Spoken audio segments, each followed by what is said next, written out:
mà cho nhà này đấy cô cho tu để thầu á nó mà tu tu bà ai được thế mà cho nhà này tu đi alo cái nào mình cái là ha nó cũng sẽ bà đấy nó cô cho su cô đi nàyပြောđược rồi nó mình muốn mà bé cái cầu này nó nhẹ nhẹ là lại nhẹ nhẹ lại nó tí là nó cô cho số đi nè thế mà cho nhà này nhớ em nó ngay nhí ngã gỗ ngay nhà mà mẹ cô bà má ami soja nó bà má ami soja nó khai lại nó ngày nay mà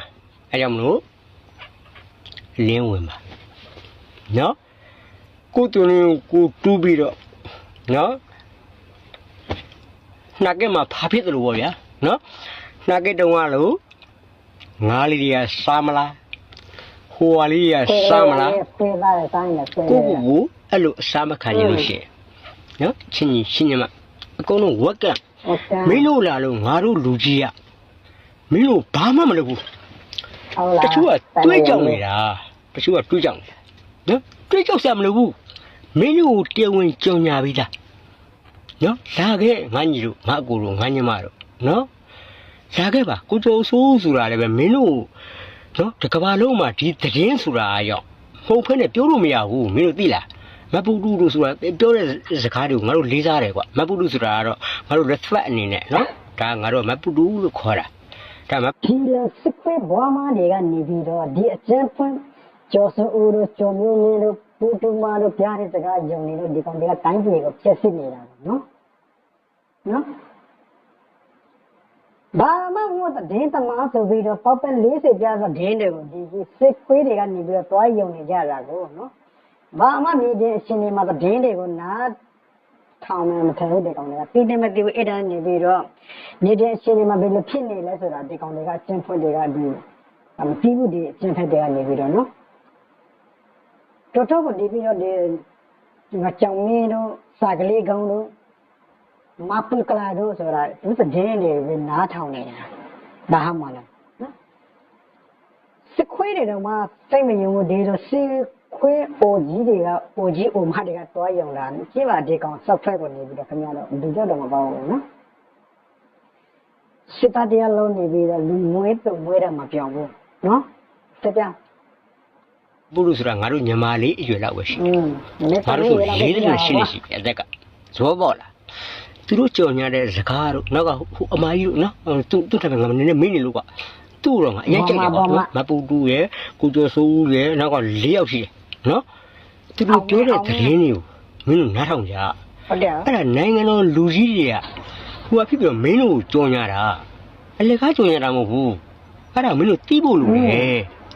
nó tay rồi mình lá cái bảo quá nó ngaro nít cú mà quá lý là vậy nít cú mà ngaro bị xuyên này ý chân này ngaro nít gì này quá nó không có mình nó bùa đuổi ta mà có tình hình gì nó cái trong lá cái bảo nó mình nó phá mà được quá lên này phá mà phá là ngaro em mà này ngày mà nó ý chân này tao lại vậy này mình nó lá cái bảo nó cũng cho rồi là mình nó phải đánh cho nó nhiều thì rồi mình nó ti bộ hiểu mình nó ti bộ bà đánh cho nó mèo bu mình nó ti là nó cái trong lá cái nó mà cổ ngay gì đó nó anh em mà là cái ok đi theo sủ thì là miếng nào chị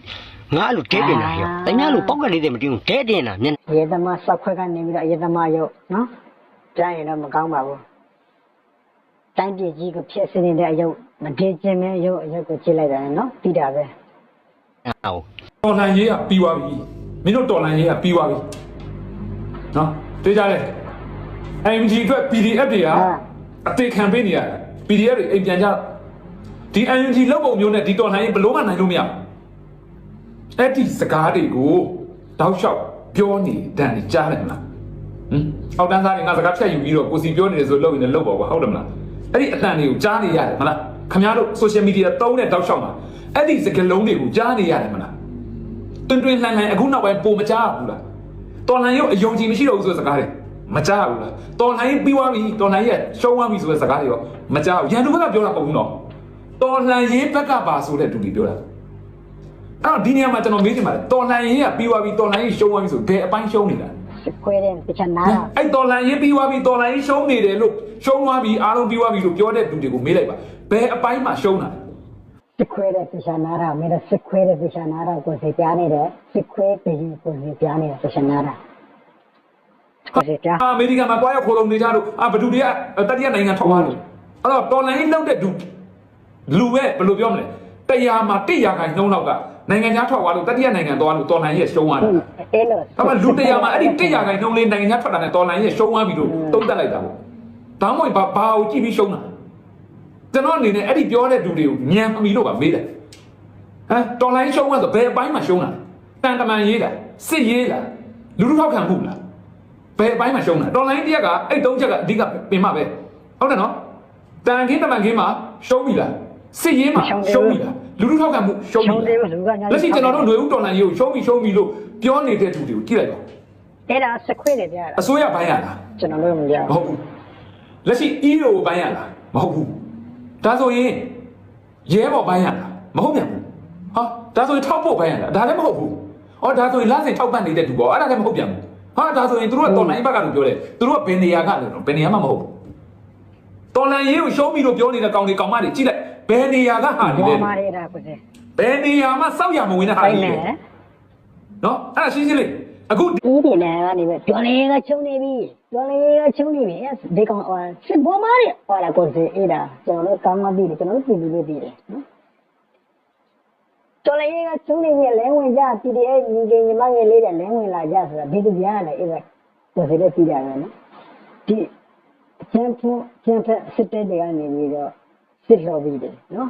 လိုင်းပေါ်ကတက်ပြီးတော့ PDF အရောင်ဆောင်ပြီးတော့နေပြီးတော့လင်းဝင်လာကြညီကညီမငယ်တွေဒီလိုပဲနှိုးဆော်နေကြတာဒီကျန်ဖက်စစ်တဲ့ကနေပြီးတော့ဒါဒီကကျွန်တော်တို့ပြည်သူတွေကောင်းမြည်တယ်ခင်ဗျားတို့ဘယ်လိုပဲပြနေကြမယုံမကျွန်တော်တို့ကနော်ကိုကြီးဆက်ပြောင်းကြတယ်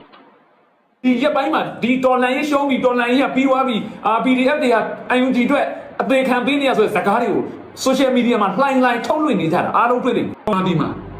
်မြန်မာပြည်မှာမြန်မာပြည်သူအများစုဒီလက်ရှိသူတို့စစ်တပ်ကိုလက်ခံတာမခံဘူးလား လက်မခံဘူး ဟိုအဲ့ဒါကျွန်တော်ညင်းဖို့ကျွန်တော်ပြောတာမဟုတ်ဘူးနော်ဟိုညင်းဖို့ပဲကျွန်တော်ပြောတာဒါပေမဲ့လက်ခံလို့ပြောပြီး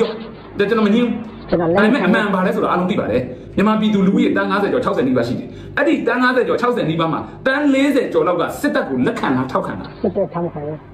နော်မလွဲတာလို့တနက်ပြောင်းဝမှာရောက်နေလို့ငြိမ်နေတဲ့ပြည်သူတွေရဲ့နယ်တော်နယ်တွေကနေစန့်ကျင်နေတဲ့ပြည်သူတွေရဲ့ပြည်ပနေစန့်ကျင်တဲ့ပြည်သူတွေဒါပဲကွာဟုတ်တယ်မလားအဲ့တော့ AAOD တွေတွားခေါ်မယ်ဆိုရင်လက်ရှိ AA ရဲ့ခေါင်းဆောင်ဗိုလ်ချုပ်ထွန်းမြတ်နိုင်တို့ဒေါက်တာညိုထွန်းအောင်တို့ဟာရခိုင်ပြည်သူတွေတင်အားပေးတဲ့ပုံစံတွေမဟုတ်တော့ဘူးနော်တနိုင်ငံလုံးအတွက်တော်လှန်ရေးကိုလှုပ်လာတာဖြစ်တဲ့အတွက်တနိုင်ငံလုံးပြည်သူကဝိုင်းအားပေးနေတာ ဝိုင်းရင်ပေးတာ နော်ရှင်းရှင်းလေးအဲ့တော့ဘူးနဲ့တို့အနေနဲ့ကအဲ့လိုဟာမျိုးကိုတွားပြီးတိုက်မယ်ဆိုတော့ဗိုလ်ချုပ်ထွန်းမြတ်နိုင်ကအစိတ်တောက်ကဘန်ကာထဲမှာအစိတ်တောက်ကမှာမဟုတ်ဘူးခင်ဗျားတို့စစ်ဖို့ရုပ်တွေပဲကိုယ့်ကိုအစိတ်တောက်ပြီးတော့ဆုံးစီရမှာဘာလို့ဆိုတော့မင်းတို့နိုင်ငံတော့လောဆယ်အာဏာရှိတဲ့ကောင်ဆိုတော့ तू ကတော့ဘီလာရုစ်ကိုဖြစ်ဖြစ်မော်စကိုဖြစ်ပြေးပါပဲနော်ဘူးနဲ့တို့ကောင်မျိုးဘယ်လိုခေါ်ရမလဲဟုတ်တယ်မလားအဲ့တော့တကယ်အစိတ်တောက်မှာဘာလို့လဲအဲ့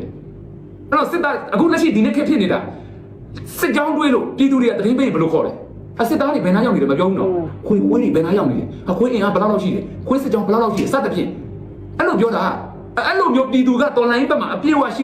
ခွေးစစ်ကြောင်းနဲ့လာရင်ပြည်သူတွေအကုန်ဆက်ကြရတယ်ကျွန်တော်လည်းမြန်မာပြည်နေရာပဲစစ်စစ်နော်ဒါကဆက်ပြလို့မရဘူးတကယ်နော်ခင်ဗျားတို့စစ်တဲ့ကိုထောက်ခံတဲ့သူတွေလည်းပြေးရတာပဲစစ်ခွေးအကျဉ်းတဲ့စစ်ခွေးလာတာနဲ့ပြည်သူတွေအကုန်ပြေးရတယ်ဟုတ်လားမဟုတ်လားခင်ဗျားတို့ဆက်ချက်ချင်းနော် အရာဒီဒေးသွားခေါ်မယ်ဆိုတော့ဘယ်နေအောင်ဒီဒေးခေါ်ဖို့လဲသူများဒီဒေးတိုင်းလိုက်ဒီဒေးတာပဲလားဟမ်အခု UNG ဘယ်တော့မှလူဆက်ဆက်